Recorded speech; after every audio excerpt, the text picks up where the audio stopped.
This week's Parsha is Parsha Matos-Massie.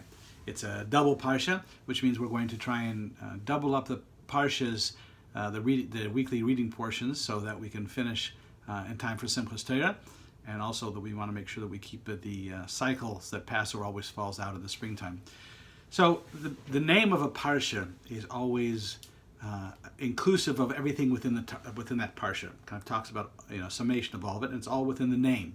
And this week we talk about Parsha Matos-Massie. We'll talk about the Parsha Matos.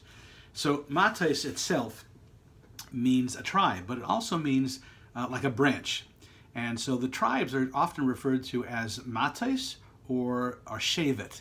Both of them mean like a branch from a tree, branch off from a trunk. But the biggest difference between them is that Matos is more of a shevet is a fresh branch, still attached to the tree, still very flexible and nimble, whereas Matos is more of a hardened branch. It's separated from its source, from the trunk of the tree.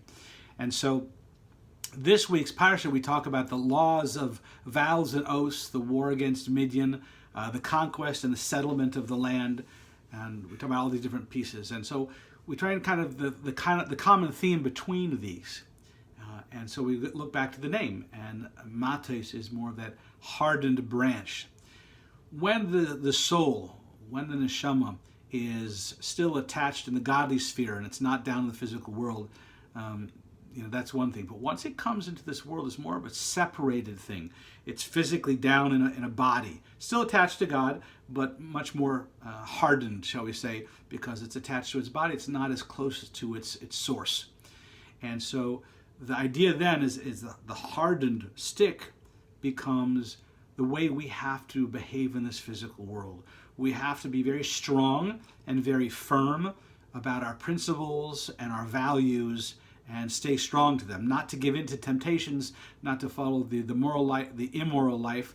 Think about the Jews as they were about to travel into the land of Israel and settle into the land. It was a very immoral place, and we had to stay strong to our values, to our morals, and firm like a stick to stay focused on our sources, our morals and values. So the guiding principle of this week's Parsha then is to learn about how to stay strong, to stay firm in your goals, to stay strong to the mission, and not to compromise. There will be time for flexibility, but right now as we go into time of war, which is what Matos is talking about, going into the time of war to conquer the land. So in this time period, we have to be very strong to our principles and very firm. And so may we all be blessed to stay focused on our goals and firm in our tasks. And again, another part of our focus on Torah Parsha and leadership is to stay true to your values and stay strong.